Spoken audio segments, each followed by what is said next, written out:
विचार साझा करना चाहती है कि आज देश में बेकार समझी जाने वाली चीज़ें जो इधर उधर फेंक दी जाती हैं उनका पुनर्निर्माण या पुनर्चक्रण के द्वारा पुनः उपयोगी बनाया जा सकता है, जिससे वस्तुओं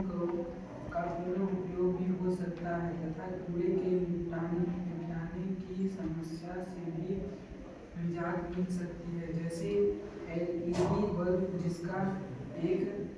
पॉइंट फ्यूज हो जाने के बाद